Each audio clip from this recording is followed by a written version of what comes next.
Hey, this is Ron.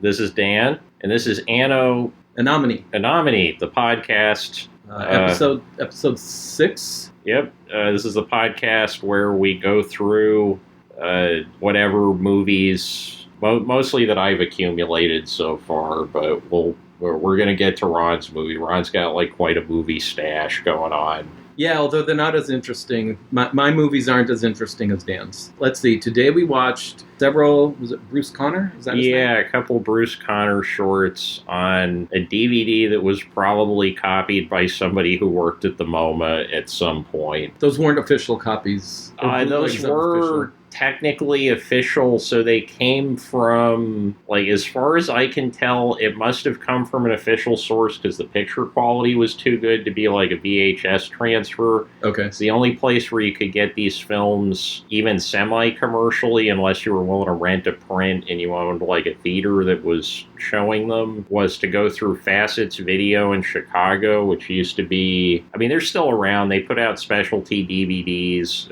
Anytime I see something with the Facets label when I'm out and about buying DVDs, if it's cheap, I'll usually pick it up. They put out really weird stuff, but they don't have the budget of like a Criterion or somebody like that. So the transfers are usually going to be pretty good, but they're not going to be restored or anything like that. So it's like good looking stuff for the most part. They put out a lot of weird stuff. They put out like, there's like a movie where Jean-Luc Godard basically tries to be Jerry Lewis for an hour and a half called Keep Your Right Up, and they put that out. But they started out as a rental store in Chicago, and they were known for being probably the best stocked video rental store in the country. Wow.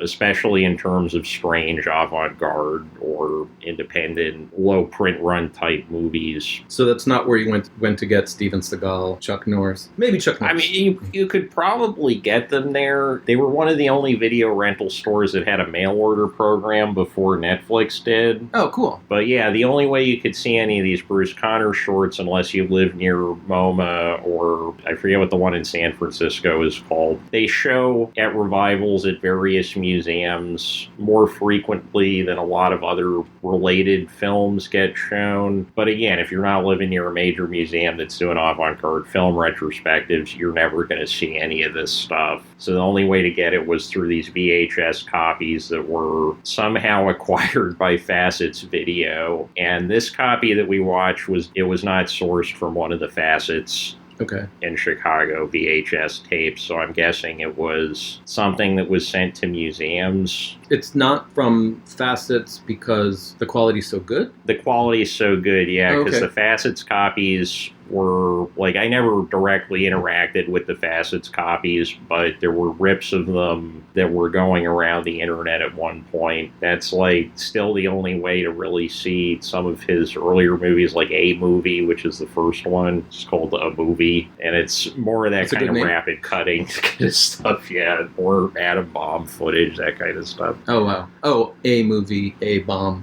Okay. It's not The Movie, The Bomb. No, he made another Bomb movie later that's just 45 minutes of Bikini Atoll testing footage cut very minimally. And we saw a tiny bit of an atom bomb footage in a couple of those, yeah. Yeah. Because and he was sort of replicating it in others too, because like the report, the Kennedy assassination one, there's some like direct A-bomb footage.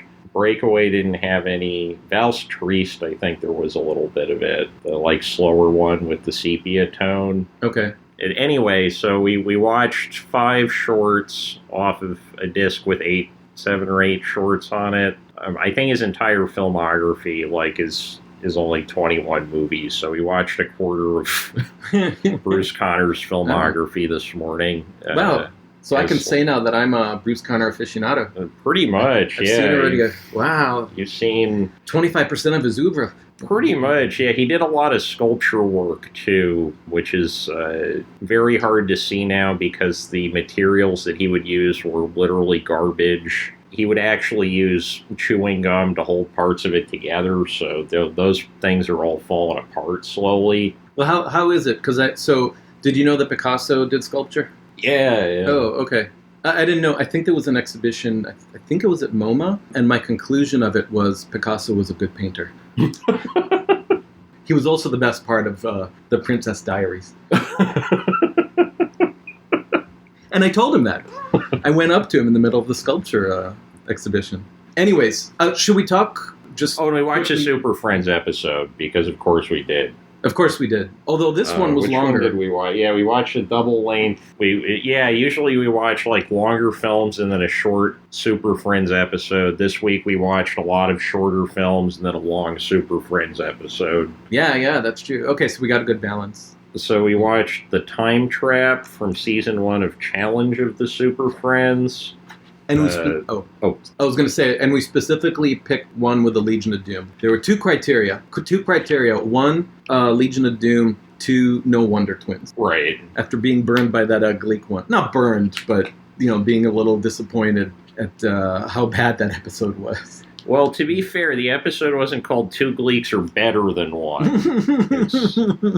They put danger right out there in the open. That's true. Okay, we did get a warning. So, yeah, we watched, I think it was 5 Bruce Conner movies and one... Bruce Conner or Bruce O'Connor?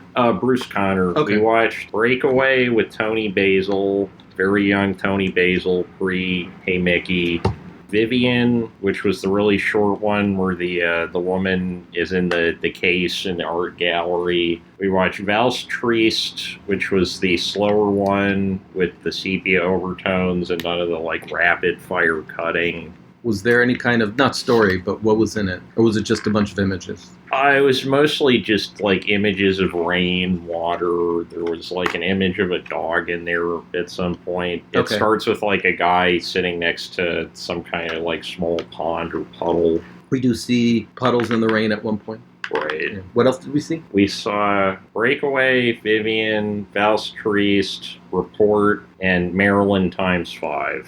Not the same scene, but the same song. And, different shots of the same scene, it almost looked like, or at least, he was instructing the actress to... Because I think he shot the actual footage in that one himself, even though it looks like found footage of Marilyn Monroe. It's, very obviously not actually Marilyn Monroe. Right. Except on the audio recording, it's Marilyn Monroe singing, but that he never really makes any kind of attempt to make it look like the woman on the film is doing any kind of singing or much of anything besides just sort of sprawling around naked. Right. I just realized before we go any further, should we do errata or yeah, errata? Sure, you got them. Okay, yeah, they're brief this time, as long as I was collecting a little bit of information too, but really I'll keep it really short because there isn't much actual errata to go by. So let's see, for episode 4, because we didn't do one last time in episode 5. Episode 4, Zan, which I thought might be voiced by Casey Kasem, was actually voiced by Michael Bell. He also voiced Gleek. Didn't occur to me that Gleek would have someone voicing him. Makes sense. He is actually a voice actor that did lots and lots of voice work over the years. I checked on Crisis on Infinite Earths. So issue 6 is worth up to $150 near mint condition, which isn't what I have. Issue 6, is that the Supergirl issue or the Flash issue? No, neither. Supergirl is 7 and Flash is 8. I can't remember. It's maybe... So I guess 6 must just be less common to find because it didn't sell as well as the other 2. I think that's the Death of the Monitor. Oh, okay. I'd have to go back and check. All right, a follow-up. Because, these comics, they're getting old enough now where you can actually sort of figure out the production numbers based on pricing. Oh, no, I have a note in here. Issue 6 is where we meet the Anti-Monitor. Okay, who's so the villain first appearance of the Anti-Monitor. Right.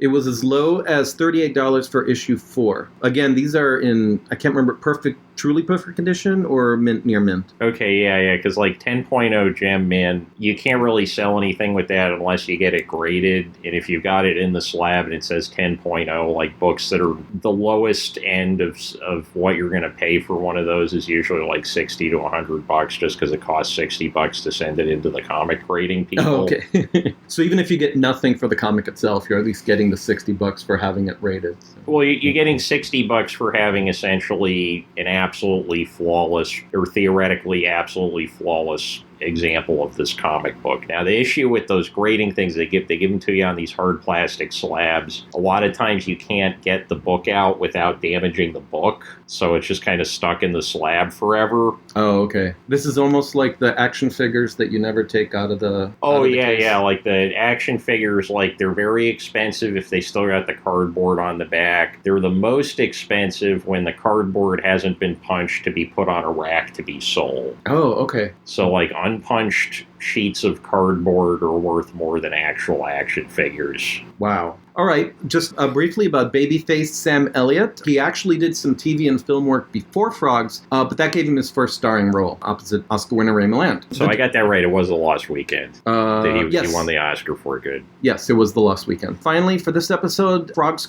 director George McCowan was primarily a TV director, including episodes of Canon, Fantasy Island, and Starsky and Hutch. I'm kind of amazed he was actually a professional director. It looked like one of those movies where it was just the producer's nephew or something. Right. So on to episode 5, Errata. All right, episode 5. Paul Rudd only shows the Mac and Me clip when he's on Conan O'Brien. So He doesn't do it with others. And there is available on YouTube one movie that contains all the appearances of Paul Rudd pranking Conan O'Brien. All right, last one. You mentioned Richard Ashley. Robert Ashley. Robert Ashley. Oh, I've errated the errata. Yeah. I'm on a streak. I think I've done that every episode we've done it. That sounds about right.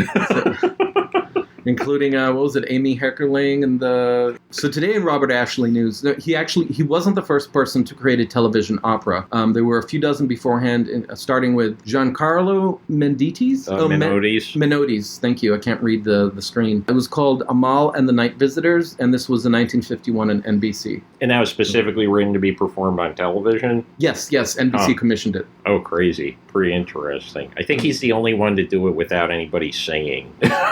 Yeah, I was trying to look that up, and I was having a hard time finding information about spoken word opera. He is the genre. I can't think of any other spoken word opera guys. I don't know how good an episode that would make, though, because like Perfect Lives, it's 2.5 hours to watch the whole thing. I had to watch it at least 5 or 6 times before I could figure out exactly what was going on. Oh, okay. Yeah, maybe that's an Anno Mini, because that would be 5 minutes more like a college course. That's like it's one of those things. I wrote my final paper for Professor Donald Menge in my postmodern literature course on Perfect Lives, and I got like a C because it was just too confusing. The paper I turned in was the equivalent of like A Beautiful Mind when he has all the news clippings on the wall and drawn lines.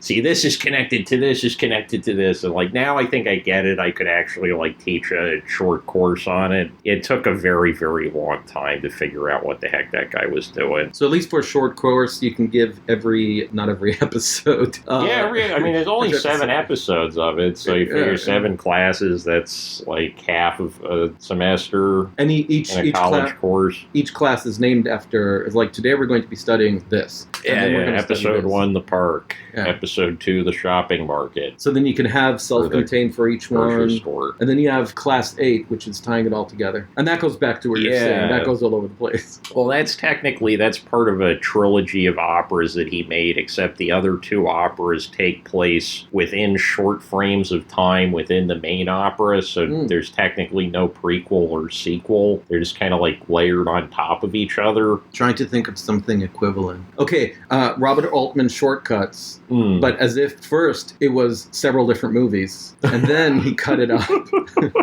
and merged them together. Well, it's kind of the vibe I always get watching Mulholland Drive, right? Because it was originally a TV pilot, and then they just kind of shoehorned enough to make it a movie onto the end of it. Yeah, okay, I could see that. I'd be really curious to see the original TV pilot cut of Mulholland Drive, because that's got to be floating around somewhere. Yeah, that'd be interesting. By the way, I've never watched Inland Empire. Oh, I saw it at a midnight screening at the IFC Center, formerly the Waverly in downtown New York. Oh, I know IFC. Oh, I go there a lot when I'm in New York. Oh, wait, so you probably knew my friend then. She used to work at the ticket counter. I mean, it's not like we would talk times, but she sold me a ticket. I'm sure she probably, she was moving on up at that place. She had a great future in like managing movie theater. Oh, actually So, managing the theater. she moved up, yeah, because she was like working the snack stand for a long time, and then she became like co-manager, and then I'm not sure what she's up to now, but yeah, she was. That was another way that I would. I guess we should cut her name out of here. 'Cause, like, when I was in college, I wasn't very good at actually taking care of myself in terms of food or, survival things, but I was incredibly good at figuring out ways to finagle my way into movie theaters for free. Okay. So yeah, she was my roommate for a while. So I'd like look at the IFC calendar and be like, hey, is there any way you can sneak me into this, and this? Be like, I'm working, and I saw a lot of great movies. That's how I saw The Searchers in a 770 millimeter print. Good times. What were we talking about? Oh, you said you might want to cut her name out? Oh yeah, just because like I don't think she was supposed to let me into the movies. Oh, technically. okay. So I don't want to like throw her under the bus for being a good Samaritan. Well, on the one hand, there's a statute of limitations. I think you're safe there. That's true, and she doesn't work there anymore. Oh, okay. The other thing I was going to say, if she's still a manager there, everybody can say, "Well, you did that for him." Right.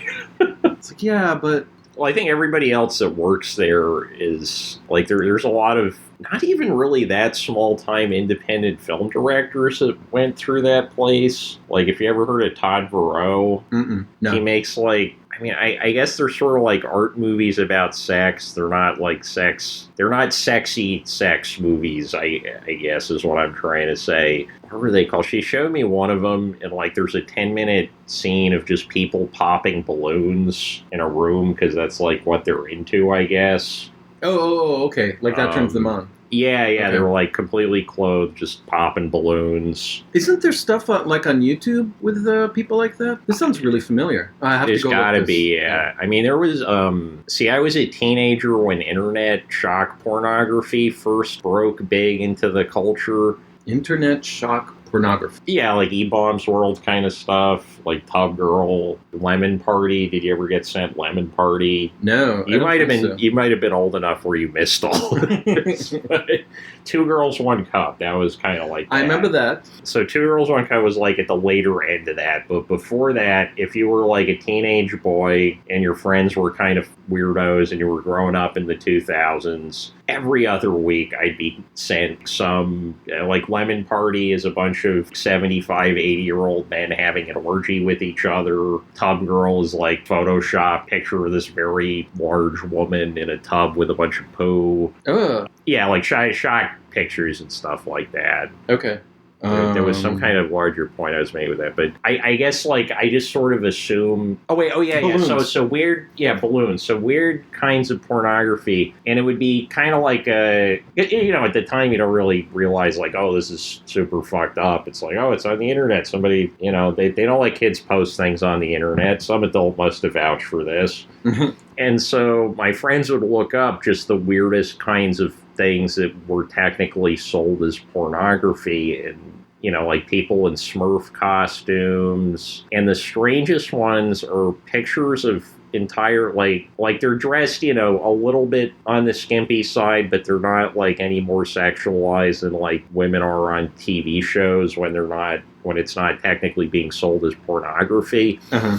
And they're in like a big pickup truck. The big pickup truck gets stuck in mud or something, and it's just footage of them getting increasingly more frustrated with this truck being stuck in the mud. Okay. That's it. It just like escalates. Nobody ever gets naked. It's just sort of like, I guess like that's what Hank Hill jerks off to.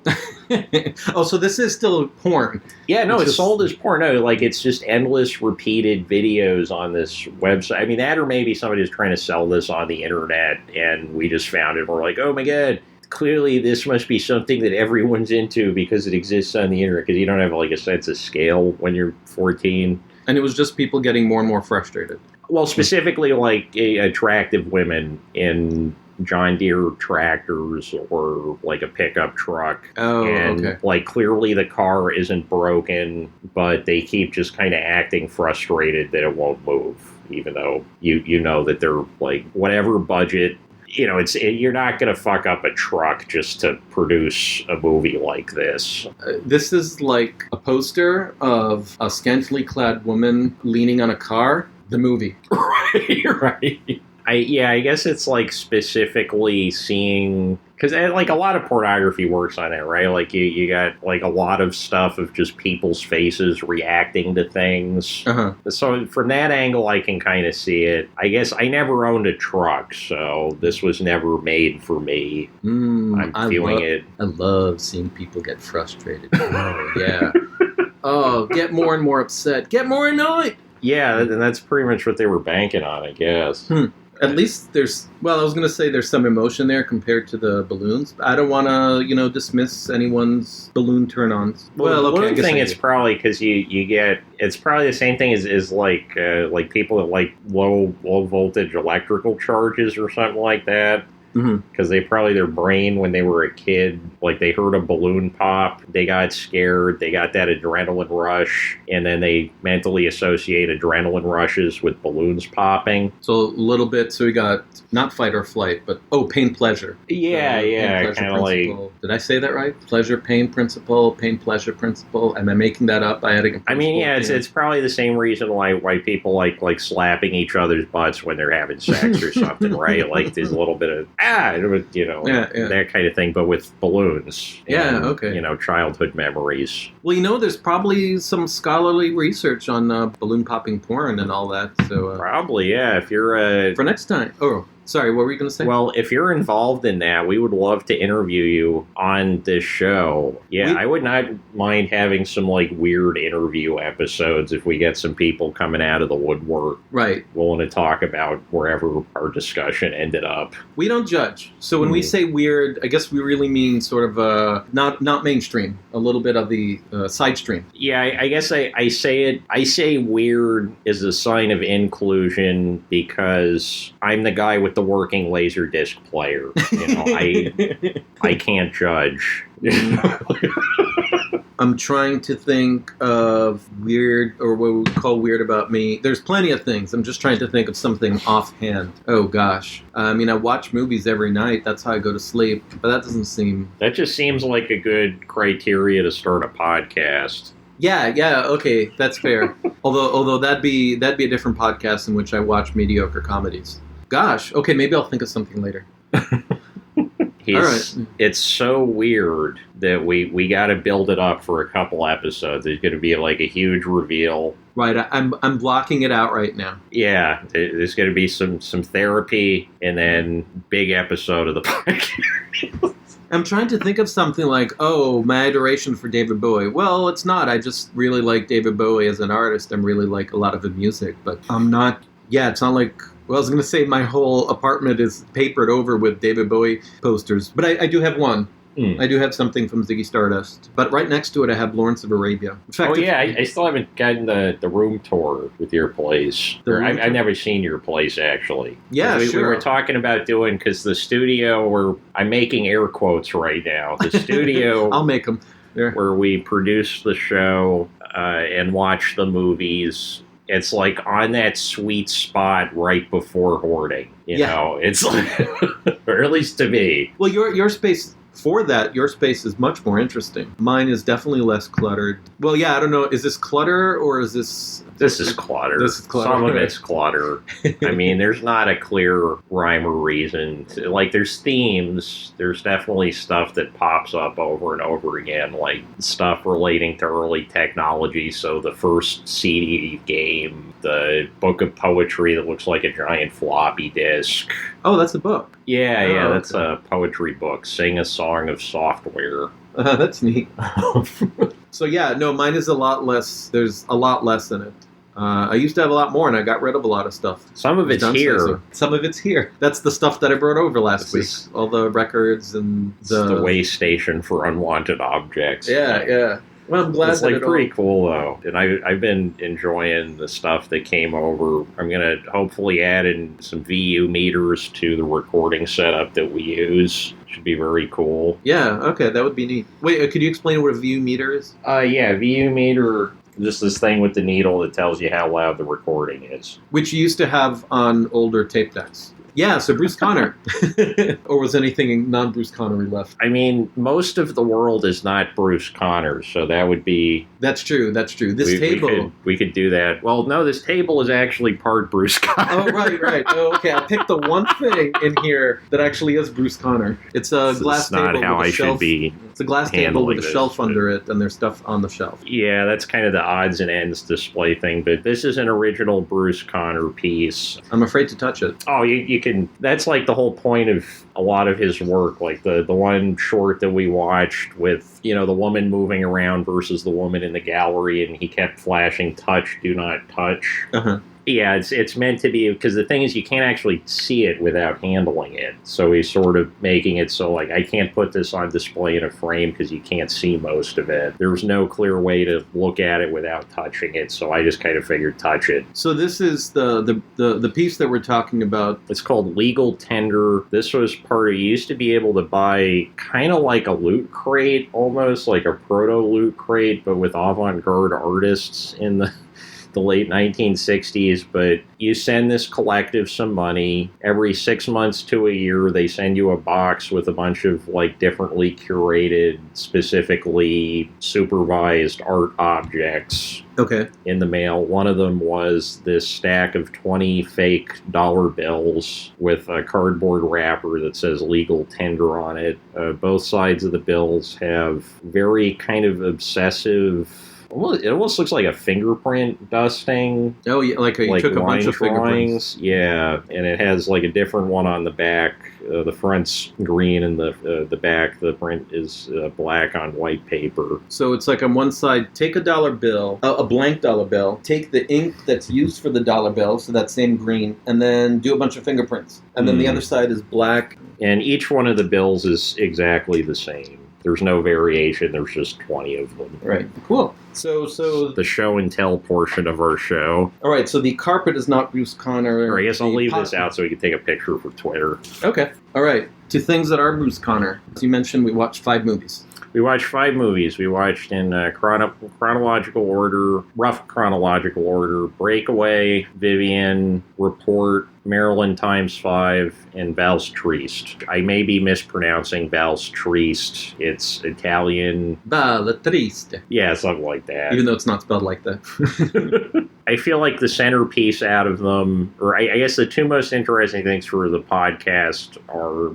Tony Basil being in Breakaway, because just the kind of connection between Hey Mickey and the avant-garde never really ceases to amuse me. And the Kennedy film, because I think the Kennedy film, which is called Report, if you can find a copy of it, it's a little bit less than 15 minutes. I always try to sell it to people as like, this is the funniest movie about the Kennedy assassination, but then I think they just sort of like don't know what to... I mean, most people don't really... I didn't know what to do with it when I saw it the first time, because it's a very oddly cut movie. Like, he didn't really... You could tell there weren't any commercial concerns when he was making these things by himself in his house with some scissors. Yeah, he wasn't planning on selling these. No. Did any one of them stand out to you particularly? Because I'm kind of curious as like a first-time viewer, because I've seen the Kennedy one at least like 15, 20 times at this point. The Maryland one. Was it Maryland Revisited? Maryland Times 5. Maryland Times 5. I don't know where I came up with Revisited. So. I mean, we revisited the same thing 5 times. The first one was The Visit, and then the other 4 were the revisits. Or maybe the including a final goodbye. Yeah, so that was the one that stood out for me. And I guess I'm kind of curious, like, what stood out. I'm always, like, first impressions with this stuff fascinate me, because there's no clear, obvious first way to read most of it. There's 2 things. One of them was, I want to say style. I'm not sure if that's the right word. And that has to do with it being 5 times. And then the other one is me trying to understand what we were supposed to make of, and what she wasn't doing. Because she was mostly naked. Towards the end of the first film, you realize that she's not wearing anything on top, and then she starts taking off more. Well, I think it's supposed to be, that actually is a question I can sort of answer. Okay. Did you ever see the centerfold for the very, very first issue of Playboy magazine with Marilyn Monroe? She's on like a red velvet curtain posed pretty similarly to how the woman's posed in those shots. A very long time ago, but yes. And she's got like a curtain over her, kind of like an artist model. I mean, granted, there's a lot of pictures of Marilyn Monroe on like kind of velvety, cushiony things, because that's how pin-up photography worked at that point. Mm-hmm. Was like people just really liked drapes for whatever reason. It feels like he's trying to recreate false lost footage from that photo shoot, which was actually, that photo shoot was not done for Playboy magazine. Hugh Hefner just bought the photographs from somebody. So it's kind of funny to think like the centerfold, which ended up defining the magazine, was essentially outsourced first edition of it. But it's got Marilyn Monroe, very iconic photo. Yeah, I think that was the moment that the film was trying to evoke, if I had to guess, with this actress who, or model, I guess. Yeah. Like, there's not a lot of acting that goes on in these movies. No, she's mostly, well, she moves around a little bit, and then she spends a lot of time sort of playing with her body a little bit, like moving her hand across her chest. Oh, yeah, that's like a really creepy shot, too, where you can't see her elbow, so you can't tell, like, when you're first watching it, if it's somebody else's hand. Right. She looks like she's kind of asleep or dead. And he's rubbing her breast. He or she. But it's not. It's her. She's doing it. Right. And I think that the fact that it goes from those two different reference points goes back to the... I guess what strikes me so much about his movies is how much he's almost singularly focused on, like, breaking ideas of finality, either in the form of like death, the end of things, etc., and how it intersects with his obsession with there sort of being this metaphysical undercurrent or undertow to this newly, or at the time the films were made, this newly emergent popular culture and mythology. Like, we see the reality of the Kennedy and Report and the reality of the Marilyn Monroe and the Marilyn x5 films are as much their reality as just sort of pictures and imagined things as it is about any kind of physical reality they had as people. It's almost as if he's sounding this warning cry that, oh, the pictures are actually more real than we are. At a certain point. That was my takeaway. And I think the Marilyn film, like, really, it brings that across by repeating that song so many times. Right. And then showing her with it, and it just keeps saying, I'll never love again, I'll never love you, which is like a very, almost like perfectly ambiguous statement if you're stuck at a crossroads between sort of memorializing Monroe dying. It didn't occur to me how sad the song is. Oh, yeah. So what year was this made? These were made, you're talking about the Marilyn Monroe one? Yeah. I believe that was finished in 65. It's hard to tell, because he would edit these for a really long period of time. He just kind of had them sitting around. So he might have started it in 63 when she was found dead and then only finished it later. Or yeah, I was going to say, because you mentioned the finality, so she was already dead at this point. She died in 62. So we're watching, in other ways, it would have been sexy, except that it's sexy poses of someone who's dead. Right. Now, I'll Never Love Again, that could just as much be talking about Marilyn Monroe never actually having an authentic self that she could claim as her own because of the fact that she sort of was existing through this proxy of this created media image, to the point where, like, her face was... I mean, that was pretty standard when a movie studio would hire new talent, as they get, like, minor plastic surgery. So if you look at pictures of Marilyn Monroe pre-Hollywood, her hairline's in a different place, and there's a couple other things that are changed. Her hair is a different color, isn't it? Yeah, I mean, that was the easy part. Yeah. That was, but, like, the actual place where the hairlines start is on, I think it's on the other side of her head. They didn't do anything quite as bad as they did to, like, Judy Garland. Judy Garland, that was like a nightmare. You ever read anything about what happened to Judy Garland in the studio system? I mean, I know that as a kid, she was given, I don't know, speed, methamphetamines, or whatever to keep her... Oh, yeah, they just basically kept telling her, like, hey, fatty, you got to do this, that, the other. It's funny, like, looking at her now, she's not fat in the slightest. Like, well, now. I guess we all got fatter in solidarity. That's why I ate all that food yesterday, was in solidarity with Judy Garland. Wait.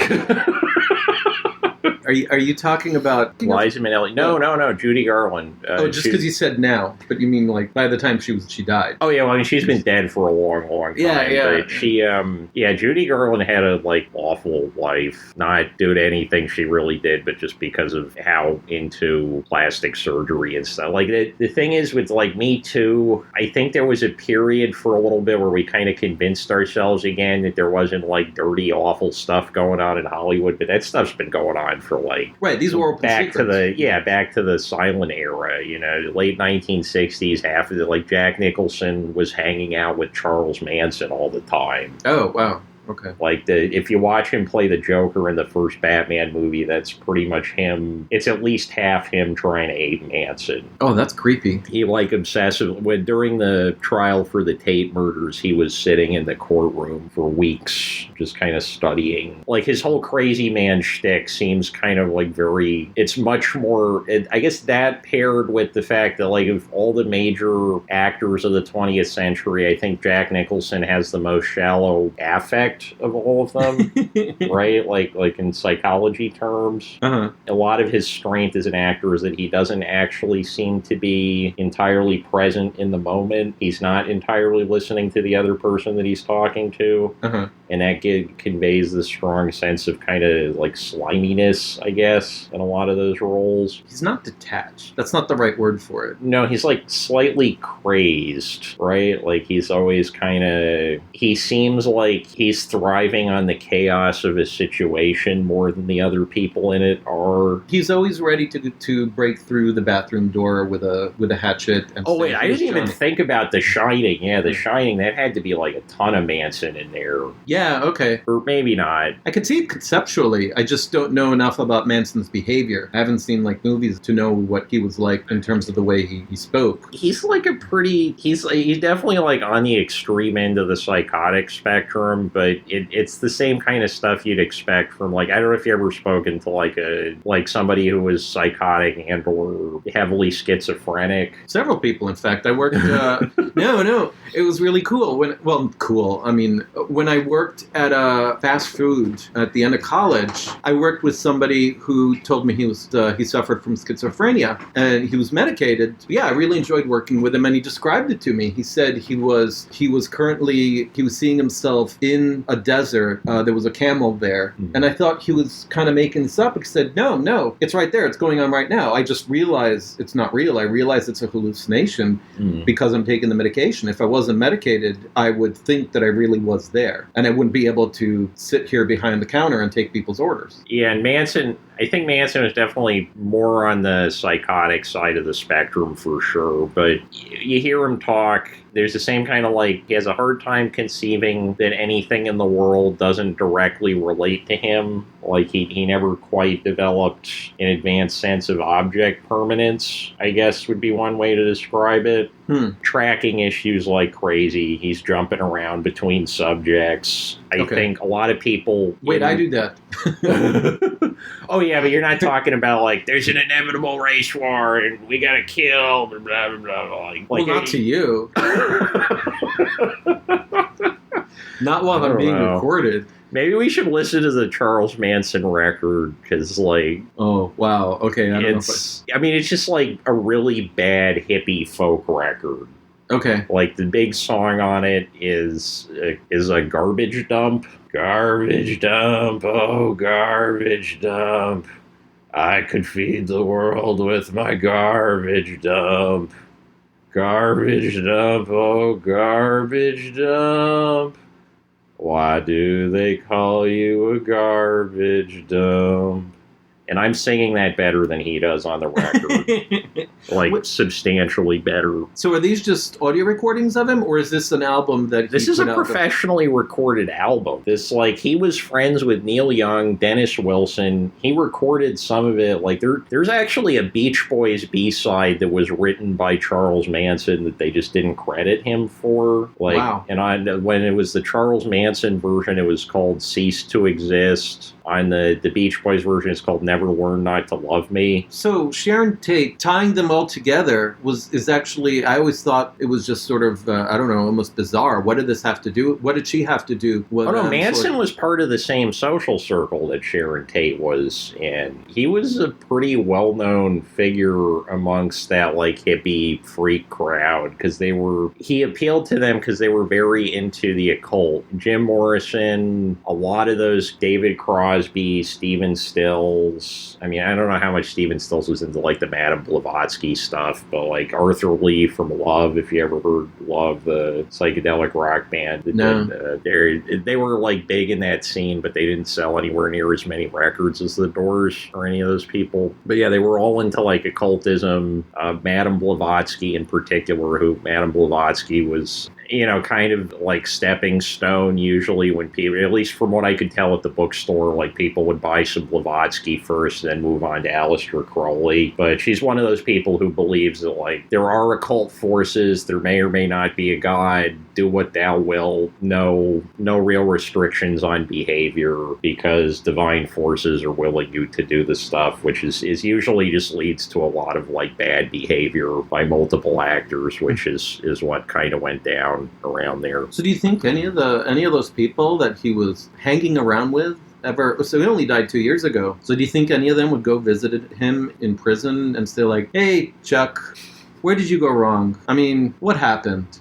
Well, he became such a cultural icon because there were other like mad killers at that point that probably predicted better where the actual culture of violence went. Like, you know, nobody talks about Charles Whitman the same way. But no, you think about like Charles Whitman, that's effectively the first school shooting in the United States. That's a pretty huge, unfortunately very huge historical event. The Manson type killings, there's not really, those are extremely uncommon, like somebody convincing other people to do the killing. For like sometimes you'll see like husband wife or boyfriend girlfriend serial killers, or you'll see kind of the like repressed two men serial killer, like the Leopold and Leb thing. I mean, I guess maybe that's why it stood out so much, is because the Manson thing was so out of the ordinary. But in terms of Sharon Tate and her friends being the targets of it, that wasn't that weird that would happen, because it was kind of known that her house was generally unlocked, and you had these like people that were into pedophilia, heroin, you name it, just sort of like floating around, because that was the scene then. Okay.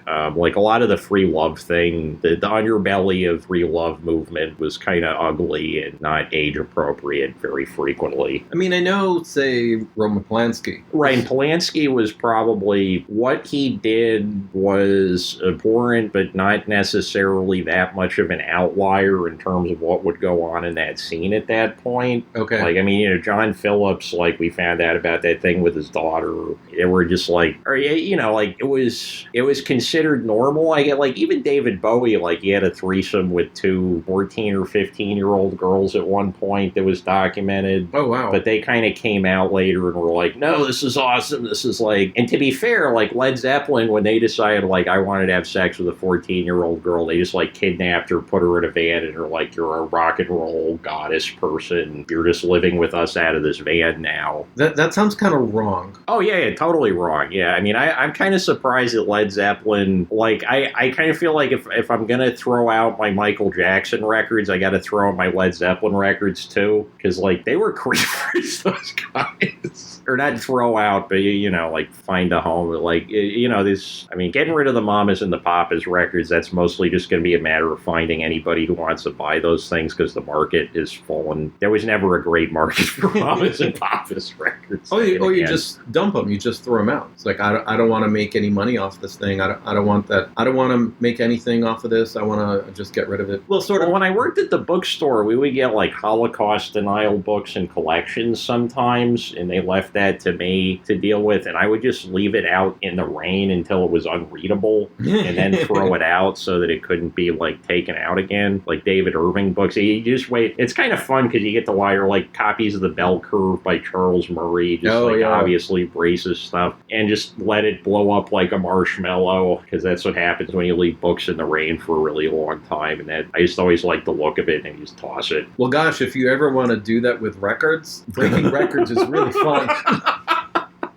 Just the way they kind of snap, or you can, step on them and hold them up against a pole or something, and smash them down on it. You can make bowls. You can turn them into craft projects. You can make bowls. I had one. I had one of those, melted bowls where it was just kind of wavy on the sides that pulled up, but I broke it because it was a vinyl record. They're really easy to make. It's like 10-15 minutes in the stove, and you just got to have a Pyrex bowl that's the right shape. Oh, okay. As it melts, it goes down into the. Yeah, you set it at I think it's 200 degrees. You wait for it to get soft, and then you kind of push it into the shape you want. The hard part, it's like glass blowing. Like the hard part is getting the shape you want. Anyway, so Bruce Conner. As far as I know, Bruce Conner was hooked into the sort of hippie scene, but he was not a celebrity like the people that hung out. He was not considered cool enough to hang out with Charles Manson, so there's no Charles Manson connection down that road. Is there a Sharon Tate connection? I'm just trying to think of someone. I don't think so. Well, there's that Tarantino movie just came out with the Manson Sharon Tate thing, so it's in the news a lot lately. I'm not a particularly big Tarantino fan, although I love Inglourious Bastards. I still have not seen that yet. Oh, that's my favorite of his film, and that stands out. It's the Jewish revenge fantasy that we had been waiting for over 60 years. We got to kill Hitler, and it was a Jewish person who killed Hitler after we killed a bunch of other Nazis. Anyway, sorry, Tarantino. The new Tarantino film with the Once Upon a Time in Hollywood that has Tate as a character has the Manson thing come up. Okay, I haven't seen it yet. I'm not a big. I like Reservoir Dogs. It's a fun, fast-paced crime movie. I honestly don't really care about Pulp Fiction at all. Yeah, same here. There's a couple iconic scenes. It's a good pop culture shorthand when you're in a pin. Yeah, I just remember seeing that for the first time and thinking, this is what everybody's so excited about. It's like two guys saying the N-word and eating cheeseburgers. I could go to Greenfield. Well, I remember when it came out, and everybody was so excited about it. I went with a group of people, and they were just blown away by it. And they're like, I don't get it. What I got excited about was Clerks, which came out in the same year. The first time I saw Clerks, I loved it. I saw Mallrats first. Oh, you saw them in reverse order? Well, yeah, because they were both old movies by the time or 10 years old. Oh, yeah, okay. By the time, because I just remember I had a subscription to Wizard Magazine, and they'd bring Kevin Smith up all the time because he's kind of he's one of the patron saints of people that brought comic book culture into the mainstream. Okay. Anyway, so they bring up these films all the time. It's I was 12, I can't watch any of these movies. Somehow, because my dad would buy anything that was on sale. There was some store that was getting rid of a ton of VHS tapes. I tricked him into buying Mallrats. I watched it on this 10-inch tube TV, and just watching Jason Lee you can tell how young I was because I watched it and I thought Jason Lee bitching about comic books and then getting to meet Stan Lee. I was like, this is what I want to grow up to be. I want to be that guy at the mall that's there at the right time. Okay. You don't realize, watching it now, it's kind of why didn't his girlfriend stay broken up with him at the end of the movie? Because he's clearly not ready. He's not emotionally mature enough to be in a relationship with even Shannon Doherty. Brenda, right. And but Clerks, when I finally saw Clerks, I think Clerks was that might be the earliest document that kind of gave me a sense of working class consciousness, right? Because at its heart, it's this story of two different responses to being thrown into the kind of capitalism's wastebasket of low-end retail work. Okay. Because you got Dante, who is not named Dante for any symbolic reason whatsoever. No, of course not. Of course not. He believes that he's essentially servile. He has no free will, and he feels comforted by the fact that he essentially resigns his free will to this faceless guy who presumably owns the Quick Stop. Right. Randall kind of takes it in the other direction of, this is all meaningless, ergo I can claim the powers of nihilism because it's not anything I do means anything. Okay. I could do whatever I want. Right. I can talk about this porno thing when the 2-year-olds are trying to rent Winnie the Pooh videos or whatever. I can close the store whenever I want to go play hockey. I could sell cigarettes to a 4-year-old. Right. And I think, like, Smith does a really great job of neither embracing either perspective or denying the appeals of either perspective. Like, the only real moral that comes at the end doesn't really have much of anything to do with class consciousness, even though the entire rest of the movie is about class consciousness. You know, the end of the movie is pretty much just like, stop being a dick to your girlfriend because she brought you lasagna, dude. Right? Like, well, yeah, that's what. Wait, is that what Silent Bob says, or is that what Jay says? As a couple, it's Jay and Silent Bob are the ones that provide that wisdom, which is the mouthpiece for Kevin Smith. Since Kevin Smith is Silent Bob, he's half of that duo that provides the good advice. Right. But yeah, Clerks is just one of those. It was a movie that I didn't think was going to age well. But every time I see it, there's more stuff that I notice, which I can't say about any other Kevin Smith film personally. Or at least, like, the stuff that emerges is like, whoa, you know, this is, like, secretly kind of a deep movie. Because I can't think of any other, like, Reality Bites, the class consciousness factor is just kind of like Ethan Hawke represents the trust fund arrogance. Ben Stiller represents, like, the guy who's perpetually scared of not having enough money, so he becomes a yuppie. There's no middle ground shown, and it's kind of, it presumes that sort of, like, you can make it in the corporate world if you just assimilate, right? Like Knocked Up is kind of like that too. When Seth Rogen is just sort of like, he goes from being essentially a homeless squatter to having this great job at a web design company or something, because it's literally just he has to snap his fingers and decide, I'm a grown up now, and then the job shows up, which is not really how the economy's worked, at least in my experience. I've got to say, I love the way you went from Clerks to Reality Bites to Knocked Up. Yeah, I was jumping around a little bit there, but no. I mean, there's hopefully the point tracked, but yeah. It's putting Knocked Up in the same basket. By the way, I don't like Reality Bites because we're supposed to... Reality Bites is just a terrible movie. Like Ben Stiller, I like the old Ben Stiller show. I like the fact that he gave Bob Odenkirk a job. I don't think that Ben Stiller's talents are in directing, personally. Like, I wasn't crazy about Tropic Thunder. No, I agree. I wasn't crazy about... But, like, as an actor, he's great. Like, Dodgeball, you know, he's great as a villain in Dodgeball. He's really good at just playing these very oversized characters, but he doesn't have the subtle touches that make for good comedy directing, I feel like. What is it, Father of the Bride, when he plays opposite Raging Bull? Robert De Niro. Meet the Parents. Meet the Parents, thank you. Yeah. Meet the Parents. Right, Father of the Bride, the remake, is with Steve Martin, yeah. So he holds up, he works really well with, I already forgot his name, I want to say now Charles Grodin.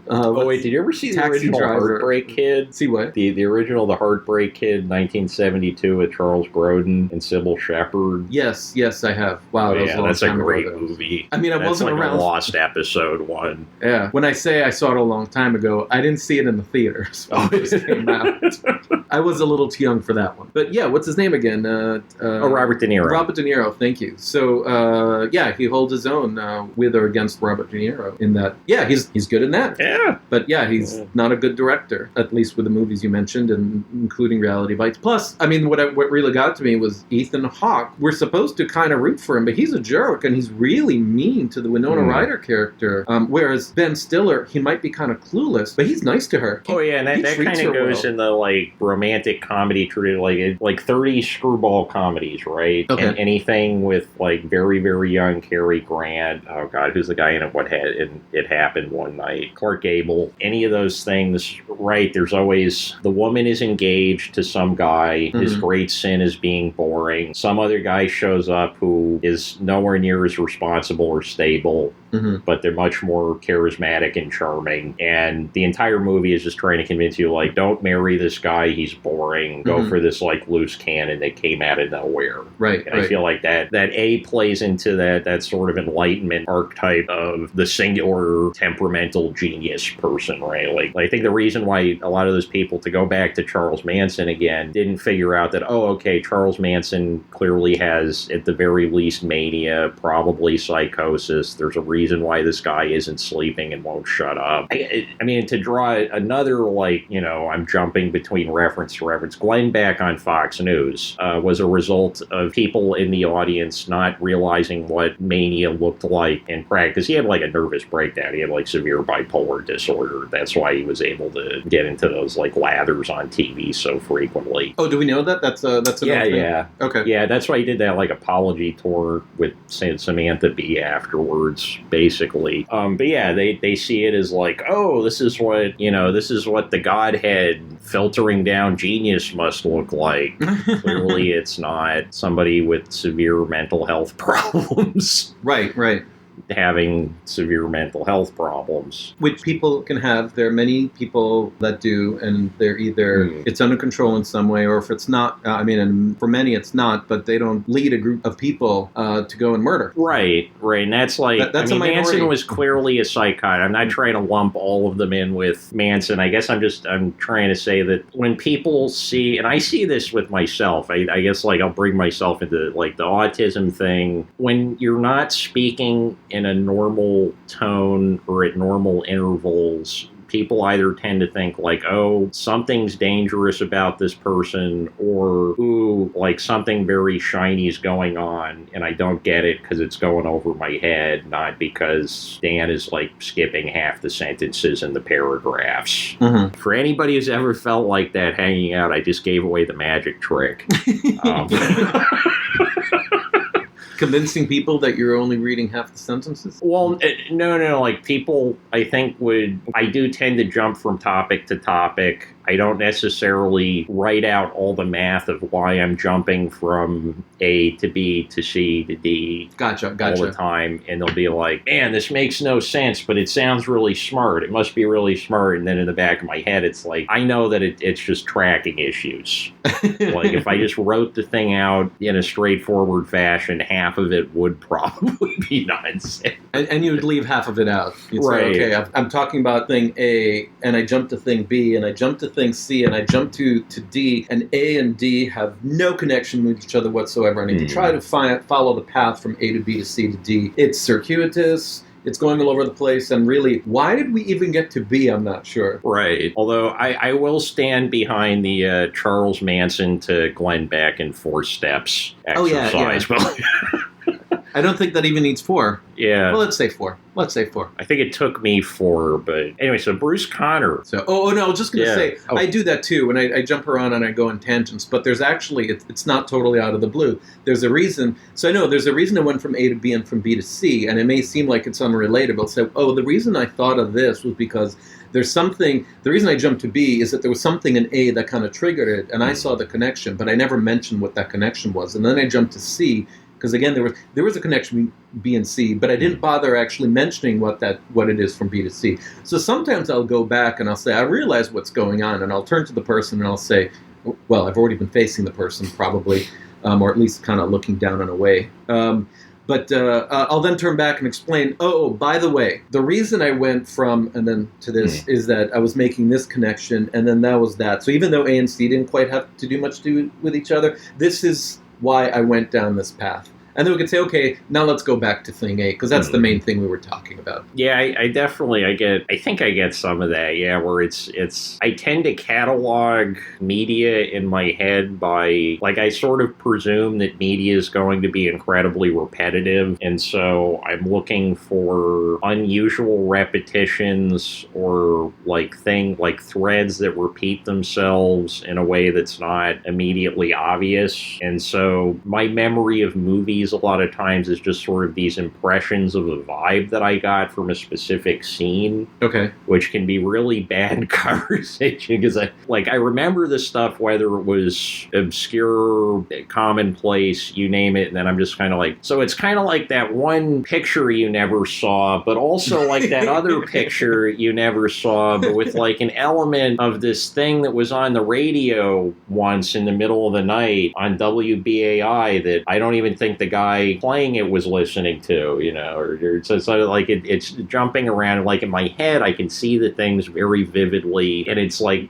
the connections are getting there, but from the outside, like, yeah, it makes no sense. It's or it's just very bewildering. So kind of like us talking about Bruce Connor movies that nobody else has ever seen, and then jumping to an episode of Super Friends that nobody else has seen. Oh yeah, we never even got to most of the Kennedy movie either. No.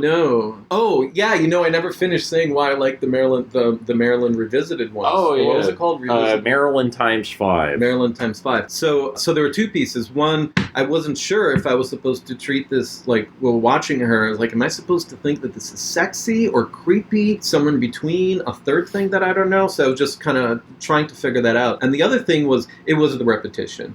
So it was this formalism. My friend of mine once, I don't know, accused. He once told me that I'm a formalist based on some movie that we watched. It was who did Cremaster? Matthew Barney. Yeah. It was it was Matthew Barney stuff, and it was somebody putting these giant plates, stacking them on top of each other, and each one was a little smaller than the other, if I recall correctly. And he was making basically this big tower, but he'd move very slowly, and then get the metal disc or whatever, and then go and put it on the tower that he was creating, and then he'd go get the next one and put it on the tower, and it would just move. I played that on the NES. That was called Gyromite. The Matthew Barney video game. No. Did you ever see Rob the Robot that came with the original NES console in the U.S.? He's like this robot, and you can only use him for one game, but he's like 3 times the size of the console. Okay. And there's this game called Gyromite that's literally that Matthew Barney movie you just described. Oh, nice. Except you can control Rob the Robot putting like little rings on top of something with the controller, along with controlling it on the TV.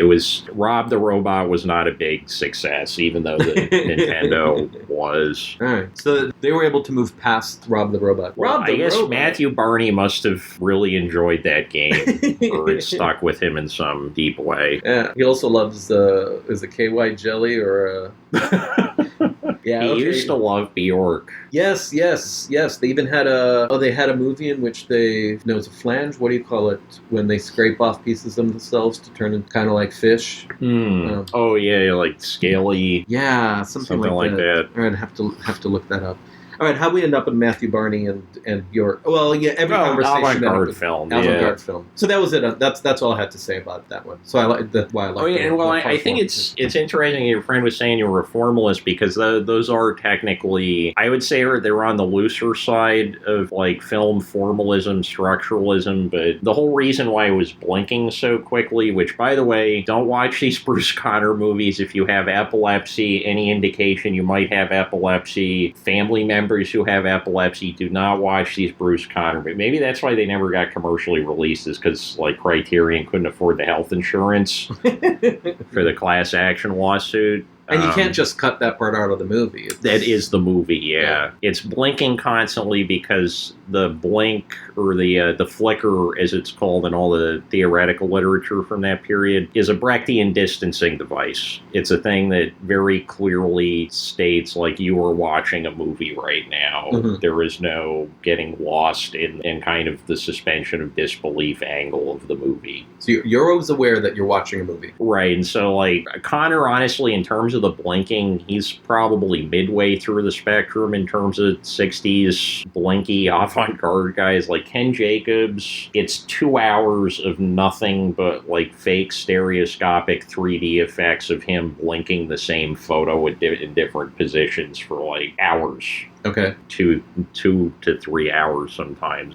But yeah, all that comes down to formalism. I don't think Connor's kind of a little bit before, like 5 or 6 years before there was declarations of avant-garde short film formalism by guys like Hollis Frampton. But he's still coming at it from sort of the same perspective as, say, like John Cage or other structuralist avant-garde music composers, mostly, I would say, would come at it with, let's come up with a set of arbitrary rules and then see how the art turns out. Okay. In Connor's case, I think the arbitrary rules were make it out of garbage, basically. Like Everything is found footage. If it's not found footage, he does his damnedest to make it look like found footage. Take me out of the garbage dump. Take me out of the garbage dump. Okay. And then 5 Degrees of Charles. Yeah, Charles Manson's becoming like the new Kevin Bacon. It's just everybody's. We're all connected 5 to Charles steps Manson. from Charles Manson. Yeah, I mean, I'm 3 steps from 4 steps from Charles Manson, I think. How are you connected? My older sister knew Ed Sanders of the Fugs. Ed Sanders dated one of the women who was involved in the actual Manson killing. So actually, that's 2 steps. Let's see. I'm like very closely. This is creeping me out. I'm like way too close to Charles Manson right now. Wow. I'm not sure how to respond. Maybe I should move a little further away on the couch. What's your Manson index, Ron? Oh, gosh. Well, let's see. Well, I guess you know me, so you're only 3 steps. Right. Oh, gosh. Unless you got a closer... Geez, I want to move away from me on the couch. It's not creeping me out in the same way, I think, that it might be creeping you out for some reason, because it's these varying degrees of incremental distance. There's definitely a big gulf between me and your sister. Yeah, and then it moves on to the Fugs. Yeah. Whereas, yeah. So did you ever meet the Fugs? I did not meet Ed Sanders. I don't think the Fugs have not been... I think Ed Sanders is... Because he lives out near... he lives somewhere in upstate New York. That's how she'd gotten a hold of her.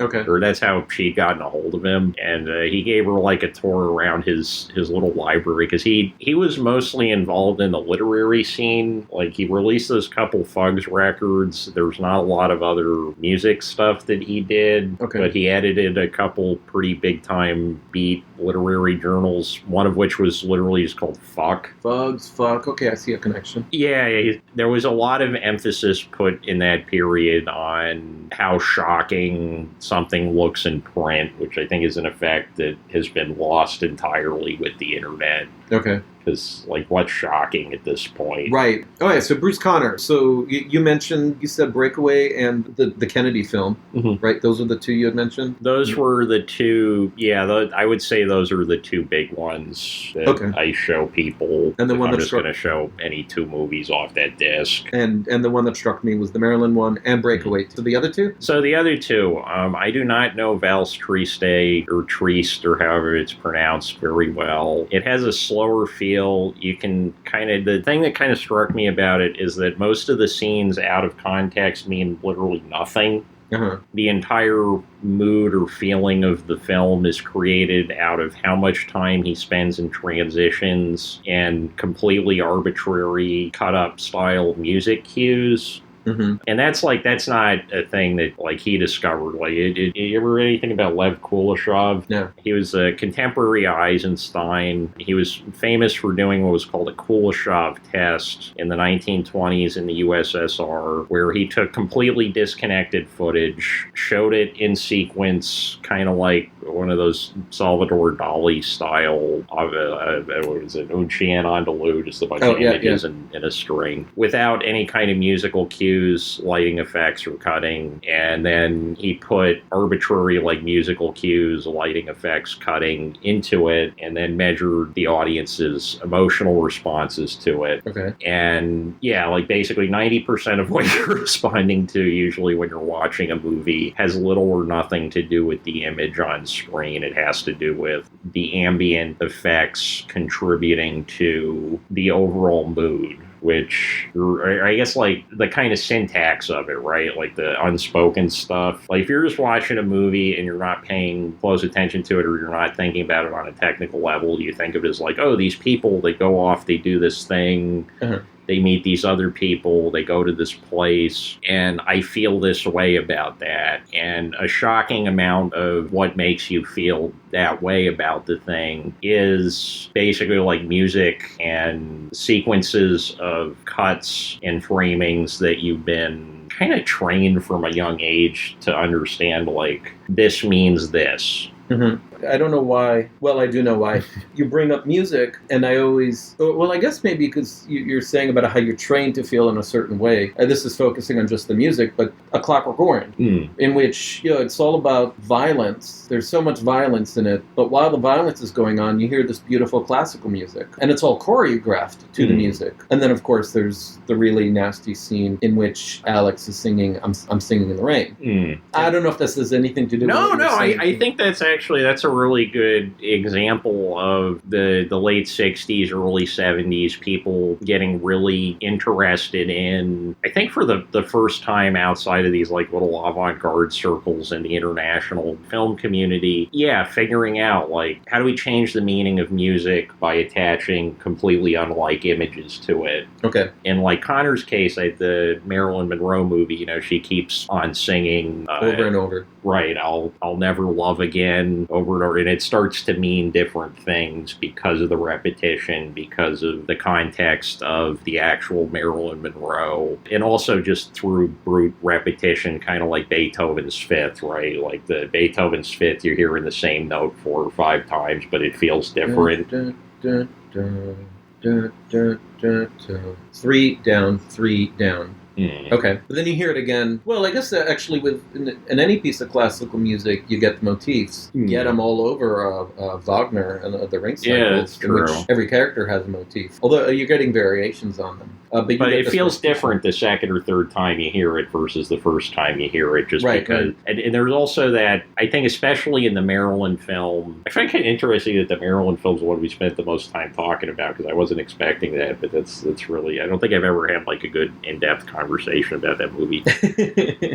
It's a long movie, 13 minutes, right? Like on some level, he's also trying to just problematize the idea of like Marilyn as person, as media apparition, as like dead person being made to move because you're running film through a reel at a certain speed. The way that, like, have you ever repeated a word to yourself so many times that it almost feels like the syllables are breaking apart and you're having a hard time remembering the word as anything besides sounds? Right, it loses its meaning. Right, and then that puts the viewer in this weird position of starting out the film thinking, I know what this film is about, and then at least as I watch it, I become less and less sure that I actually know. He's very adept at kind of dropping you off in the woods and making you find your own way home, which is a thing that I really like. Like a film that gets me lost somewhere, but not because the director didn't know where they were going. Mm-hmm. Like, that's always a really good sign to me. I never am crazy about movies that seem to be their own cliff notes. They're kind of like telling you, the Dark Knight, the Batman movie is a perfect example of this, right? Like, Nolan literally has characters speak 1 to 2 sentence summaries of the entire movie.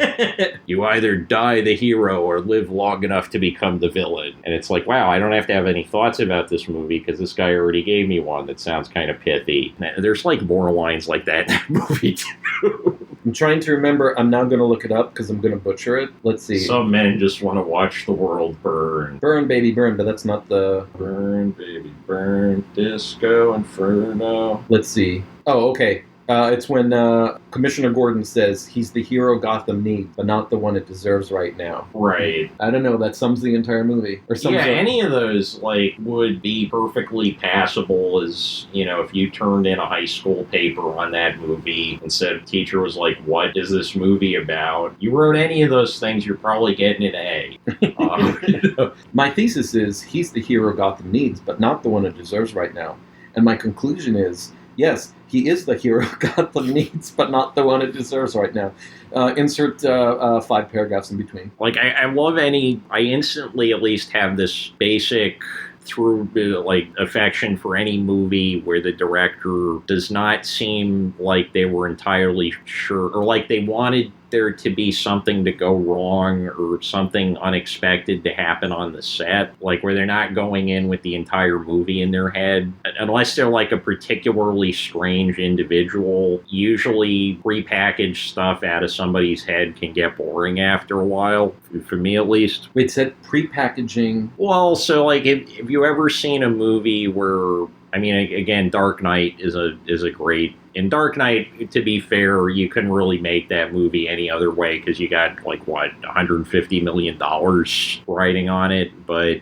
Any time where the director goes in, or like Leave No Trace, that was one of my biggest issues with Leave No Trace, is that the director kind of came in saying, I want to make this movie about homeless people. Superficially, this is going to look like it's about homeless people. I'm not actually going to learn anything from homeless people because I kind of already have this vision in my head of what their life is like. So I'm going to make the movie about that vision as opposed to confronting the outside world where the elements and small details of that existence, of which I am not aware, might confront me and complicate making this movie. By the way, the quote that I read was incorrect. The actual quote is, he's the hero Gotham deserves, but not the one it needs right now. It's the reverse. I don't know where this other one came from. Sorry, I was just searching for it. Well, because he's talking about George W., right? That was when his approval ratings were falling through, and Christopher Nolan's basically saying, Batman is George W. Bush. We're all going to hate him for taking down Osama bin Laden, but Osama bin Laden clearly does not exist in any kind of political framework, history, or context. He just wants to watch things burn, which... for a conservative person in the mid-2000s, that's probably what you actually thought. I'm going to give you a hint why he was pissed. It's called We Invaded His Country, Oil, blah, blah, blah. There's a whole history there that we tend to discount. Right, like there's no version of Batman where the Joker's like, you destroyed my family's land plot or something, or like you sent drones to my wedding, ergo I'm going to terrorize Gotham. Right. Well, although in all fairness, it's Batman, it's young Bruce Wayne that really gets to say, hey, Jack Napier, you caused what happened to me. It's your fault. You killed my parents. Is Jack Napier the Joker? Because I think... for the vast majority of the history of the Joker, he didn't have an origin story, or they would change it every couple issues as needed. And he didn't have an alter ego, really. He just sort of existed as the Joker. Because you think about, like, he doesn't lead a double life. He's sort of weird in that... He's the Joker. Yeah, he's one of the only characters in comic books of that type who's not either a civilian or who's not a civilian or an alien who is living entirely as one identity. Uh-huh. I guess like Mutate, like Killer Croc can't really lead a double life as like a normal guy when he's not Killer Croc or something. He's always Killer Croc. Right. Whereas Two-Face, we see him transform into Two-Face. Although he is like perpetually Two-Face, though, because it's not like he can show up back to the DA's office and say, like, oh, I'm going to moonlight as a supervillain, but I'm going to take back my old tenure and, Alan Moore. Oh, yeah. The man, the myth, the facial hair. The Killing Joke. Sorry, what I was doing is I was looking up when is Jack Napier the Joker? I'm pretty sure, like, the Jack Nicholson movie version, that was mostly taken from Killing Joke. I don't think that origin story was established in the canon before that point. And sorry, I completely took us away from what you're talking about. Okay, well, this one says Jack Napier, you'll remember, is the same name of the man who eventually becomes the Joker in Tim Burton's Batman from 1989. Okay. But is that... Well, the question of, like, what is the actual continuity is always... Because there was a point for at least 20 years where the editorial department of DC did not...